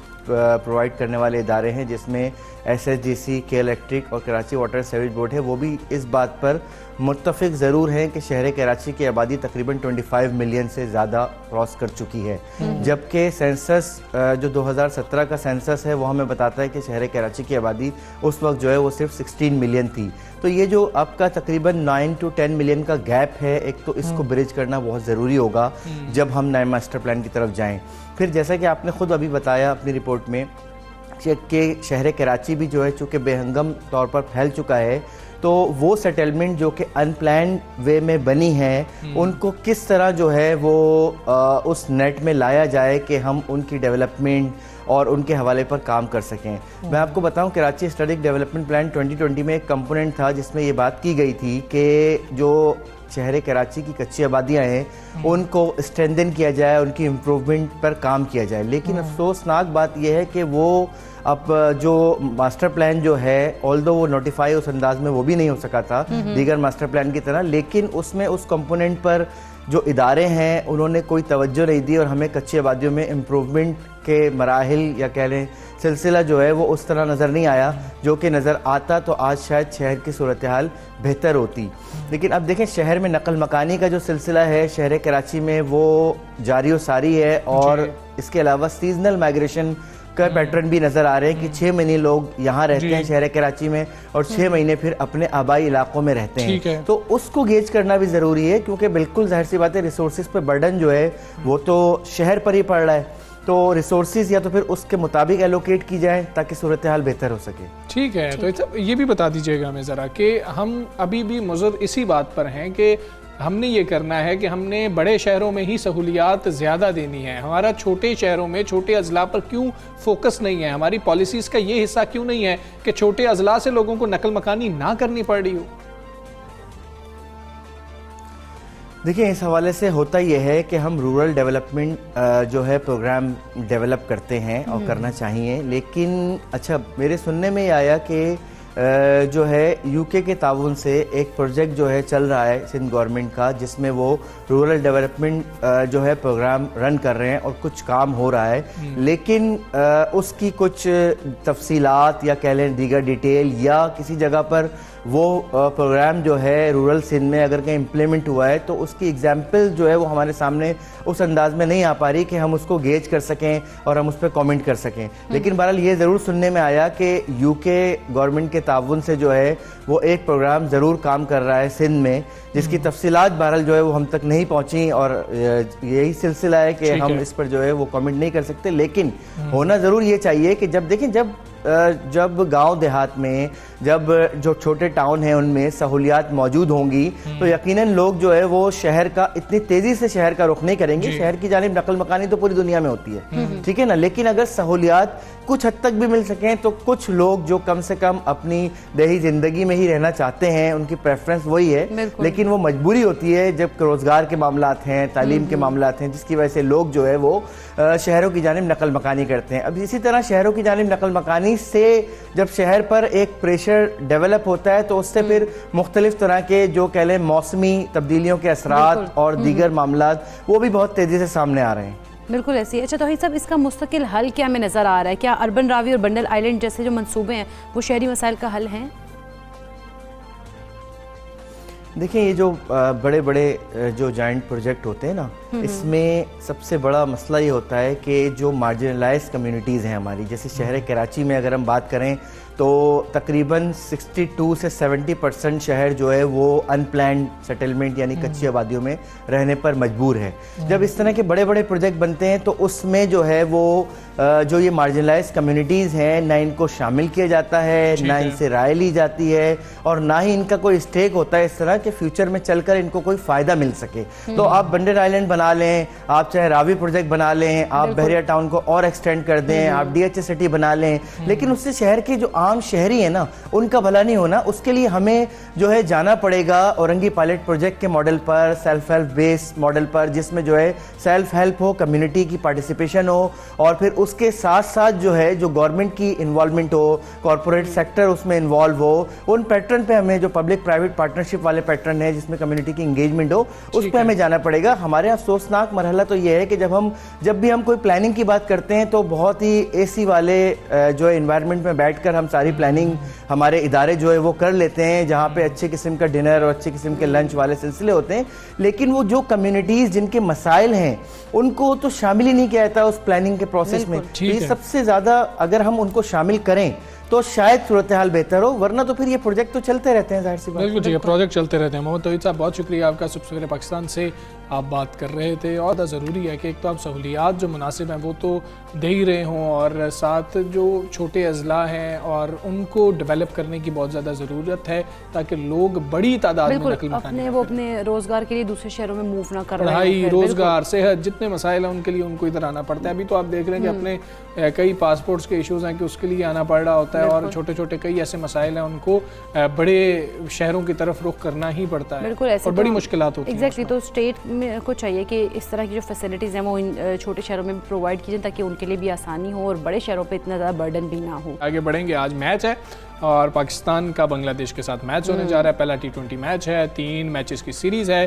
वहाँ पर एक मसला बस ये होता है कि बांग्लादेश अपने मुताबिक ऐसी पिच बनाते हैं कि सारों को मुश्किलात का शिकार कर देता है। ये वैसे बड़ी टेक्निकल हमजा सिचुएशन हो जाती है फिर मेरा दूसरी टीम्स के लिए, लेकिन 50-60 स्कोर पे भी आउट हो जाती है बड़ी बात। अच्छा, आज का मैच चलो देखते थे पाकिस्तान के साथ क्या होता है। अल्लाह करे पाकिस्तान जिस तरह से जिस मोमेंटम में है वो उसी मोमेंटम में हम जो है वो मैच खेल रहा बांग्लादेश के साथ भी। खैर आज जो है 12,000 से ज़ायद क्रिकेट शायकीन बाबर आजम की मशहूर जो कवर ड्राइव्स हैं उनसे भी महसूस हो सकेंगे। और पहले T20 के लिए पाकिस्तान की 12 रुकनी टीम का ऐलान कर दिया गया और खिलाड़ियों में कप्तान बाबर आजम, मोहम्मद रिजवान, हैदर अली और जो मरिया की टीम है वो शामिल है। बिल्कुल ऐसे ही है, इसमें आसिफ को शामिल नहीं किया गया, इमाद को शामिल नहीं किया गया, लेकिन धानी को भी शामिल नहीं किया गया। सारी सूरत हाल के ऊपर हम बात करेंगे। हमारे साथ मौजूद हैं senior sports analyst Mirza Iqbal Baig साहब। मिर्ज़ा इकबाल, अस्सलाम वालेकुम, गुड मॉर्निंग सर। सर सबसे पहले तो ये बात कर लेते हैं, कन्फ्यूजन कुछ चल रही थी, मैं आपसे रहनुमाई भी ले रहा था कि टाइम कुछ पता नहीं लग रहा है कि 1 बजे है मैच, 2 बजे है मैच, 3 बजे है, मुख्तलिफ ज़राए से मुख्तलिफ खबरें आ रही थी। सर कन्फर्म कर दीजिएगा, सबको परेशानी से निकाल दीजिएगा, कितने बजे मैच है?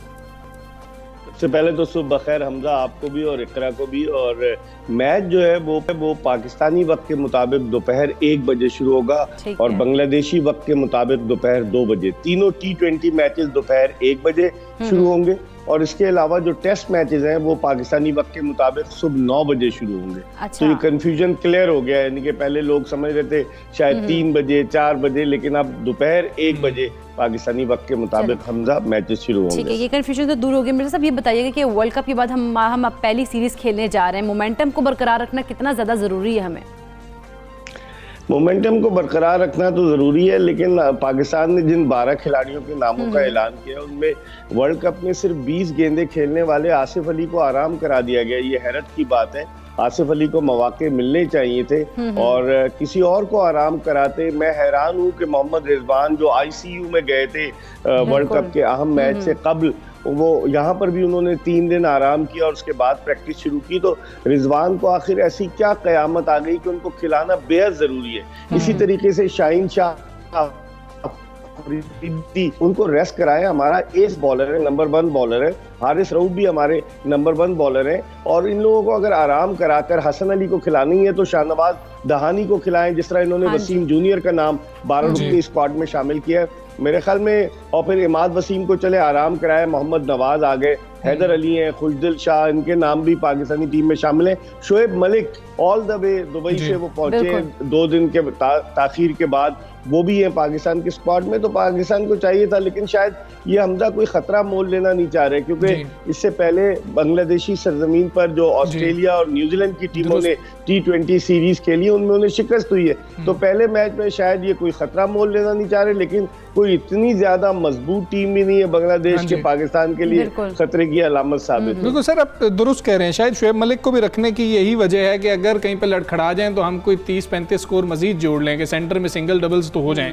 मामला यही है कि आज तो लग यही रहा है कि बाकी 11 खिलाड़ी तो खेल रहे होंगे, एक फास्ट बॉलर ही नहीं खेलेगा, कहीं वो वसीम जूनियर ही ना हो जाए। सर मुझे लग रहा है कहीं वसीम जूनियर हो सकते हैं, क्योंकि शाहनवाज दहानी को इन्होंने 12 में रखा नहीं। खूब मौसम की तब्दीली के लिए दुनिया भर की सैर के लिए ले जाते हैं और मेरे ख्याल में अब उसका नाम पाकिस्तानी क्रिकेट टीम का वजीर सयाहत होना चाहिए। जो सयाहत जो है वो जाता है, हर जगह गया है, वो जिम्बाब्वे गया है, फिर उसके बाद वो इंग्लैंड, वहां पर वेस्ट इंडीज गया, वो दुबई घूम कर आ गया, वो एंजॉय कर रहा है। लेकिन उसको खिलाएं तो सही, कम अज कम नहीं खिलाएंगे तो फिर फायदा क्या उसको लेके जाने का। वो बड़ा मासूम सा आदमी है धोनी, और दहानी वो धोनी के साथ सेल्फी ले रहा था। बड़ा अच्छा बॉलर है, उसने PSL में बेस्ट बॉलर का अवार्ड हासिल किया।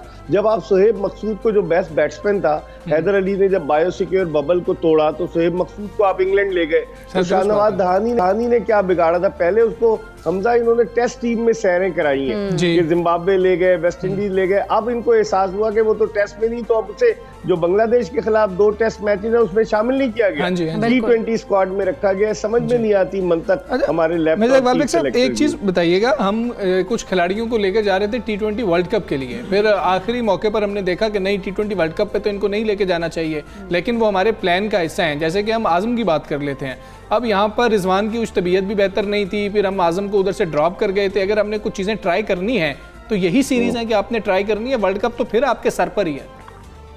हाँ, लेकिन इस सीरीज के बाद हमजा वेस्ट इंडीज की टीम पाकिस्तान आ रही है। वेस्ट इंडीज की टीम की जो सूरत हाल है आपको पता है, दिसंबर में वो पाकिस्तान आएगी नेक्स्ट मंथ, तो वेस्ट इंडीज के खिलाफ भी हम ट्राई कर सकते हैं। और मेरे ख्याल में इन्होंने एक और विकेट कीपर को, जो पेशावर का विकेट कीपर था, उसको रखा था पहले जो स्क्वाड में जब न्यूजीलैंड की टीम आ रही थी, और फिर उसके बाद उसका नाम उन्होंने अब बिल्कुल ही वो गायब हो गया। मेरे ख्याल में इनको प्लान करना चाहिए। सरफराज अहमद को ये क्यों लेकर घूम रहे हैं, मेरी तो समझ में नहीं आता। सरफराज अहमद को अगर नहीं खिलाना, एक आदमी पाकिस्तान का कप्तान रहा है, 2017 की चैंपियंस ट्रॉफी उसने जितवाई है, आप उसको बीर पहनाकर ऑरेंज कलर की और उसको घुमा रहे हैं, तो बजाय इसके कि आप फिर किसी यंगस्टर को ले जाएं ताकि वो ड्रेसिंग रूम के माहौल से हम आहंग तो हो सके। तो मेरे ख्याल में ये इनकी मंतक समझ में नहीं आती। अब देखते हैं क्या करते हैं आइंदा आने वाले वक्त पे। बिल्कुल ऐसे ही इस तरह की सीरीज में जूनियर्स को भी मौका देना चाहिए। उनके अगर हम देखें मिर्जा साहब, तो तजर्बाकार खिलाड़ियों की अगर हम देखें गैर मौजूदगी में इस टाइम बांग्लादेश की टीम जो है वो खासी इस टाइम वीक हमें नज़र आ रही है। तो पाकिस्तान को अपनी क्या हिकमत है अपनी अपनानी होगी आज के मैचेस को के हवाले से? देखिए इकरा, बांग्लादेश की टीम को वैसे हमें कमजोर नहीं समझना चाहिए, क्योंकि अपने ग्राउंड पर, हालांकि वो बांग्लादेशी टाइगर हैं, दुबई में उनके दांत निकाल लिए गए थे, सारे मैच वर्ल्ड कप के वो हार गए थे टाइगर, लेकिन अपने ग्राउंड पे वो वाकई में टाइगर बन जाते हैं और मुखालिफ टीमों के लिए अपनी कंडीशंस में, अपनी पिचेस पर मुश्किलात पैदा करते हैं। अभी बांग्लादेश ने अपनी नई टीम का ऐलान किया है, तकरीबन काफी यंगस्टर्स हैं, सिवाय महमूदुल्लाह के जो पुराने जो कप्तानी कर रहे हैं, उसके अलावा फास्ट बॉलर मुस्तफीजुर रहमान है, तस्कीन अहमद है, ये पुराने बाकी यंगस्टर्स उन्होंने अपनी टीम में शामिल किए। तो मैं समझता हूँ कि इन यंगस्टर्स को वो मौका देना चाह रहे हैं। और T20 क्रिकेट एक ऐसी क्रिकेट है, बांग्लादेश को तो स्कॉटलैंड ने भी हरा दिया था, आपको याद होगा वर्ल्ड कप के क्वालिफाइंग राउंड में जो ओमान में हुए। तो बांग्लादेश अपने ग्राउंड पर, अपने क्राउड के सामने जो है एक खतरनाक हरीफ साबित हो सकता है, हमें उसे आसान नहीं लेना चाहिए। बिल्कुल ठीक है। मिर्ज़ा इकबाल बेग साहब, कप्तानी के हवाले से हम बात कर लें, बाबर आजम की बहुत तारीफ हो रही है।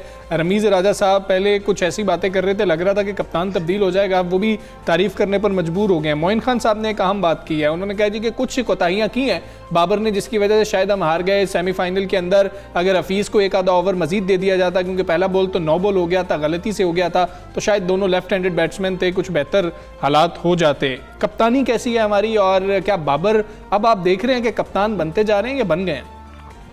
देखिए मुझे लग रहा है हमजा के बाबर आजम में सलाहियतें तो हैं। अब पहले उनका रिमोट कंट्रोल जो था वो ड्रेसिंग रूम में, डग आउट में होता था, वो खुद इंडिपेंडेंटली कप्तानी कर रहे हैं जी। आपको याद होगा 1982 में जब इमरान खान को कप्तान बनाया गया, उन्हें कोई तजुर्बा नहीं था इंग्लैंड के दौरे पर जब पाकिस्तानी टीम गई। With the passage of time Imran Khan ने कप्तानी सीखी। मिसबाह उल हक को जब कप्तान बनाया गया 2010 में स्पॉट फिक्सिंग का स्कैंडल सामने आया और मिसबाह ने कप्तानी की, और फिर उसके बाद वो पाकिस्तान के टेस्ट के कामयाब तरीन कप्तान बन गए। तो with the passage of time Babar Azam सीखेंगे, गलतियां होती हैं और गलतियों से ही इंसान सीखता है। तो मेरे ख्याल में अभी उनको चूंकि फ्री हैंड दिया जाए, पहले आपने सही कहा कि ये खबरें आ रही थी कि शायद उन्हें टेस्ट की कप्तानी से आराम कराया जाए, लेकिन मेरे ख्याल में बाबर आजम यंग है, उनको लेकर चलना चाहिए एज अ कैप्टन। अभी उन पर एतमाद किया जाए, एकदम से उन पर क्रिटिसिज्म हम शुरू कर देंगे, उनके एतमाद को मजरू करेंगे तो वो पाकिस्तान क्रिकेट के लिए नुकसानदेह। तो मेरे ख्याल में उनको हमें साथ लेकर चलना चाहिए। बिल्कुल ऐसी है। अच्छा मिर्ज़ा साहब, अगर हम देखें तो शोएब मलिक के बारे हवाले से खबरें ये भी आई थी कि रिटायरमेंट जो है वर्ल्ड कप के बाद उन ले लेंगे, लेकिन अब हम देख रहे हैं कि उनमें हमें वो टीम में नज़र आ रहे हैं, तो उनका किरदार अब क्या आपको नज़र आ रहा है इस टीम में? देखें इकरा, शोएब मलिक जो है आइंदा साल 1 फरवरी को जो है वो 40 साल के हो जाएंगे। और शोएब मलिक ने खुद कहा था कि शायद वो T20 वर्ल्ड कप के बाद रिटायर हो जाए, लेकिन पाकिस्तानी कैप अपने सर पर सजाना हर एक के लिए एजाज की बात होती है, और हमारे यहाँ लोग नहीं छोड़ते। आज आप देखें टिम पेन ने कप्तानी छोड़ दी ऑस्ट्रेलिया की, कि उन मैसेजेस उनके जो है उन्होंने कहा कि लीक ना हो जाए, तो हमारे यहाँ ऐसा नहीं है। और हफीज ने भी कहा था कि मैं जो वर्ल्ड कप के बाद ये मेरा आखिरी इवेंट होगा, शोएब मलिक ने भी कहा था।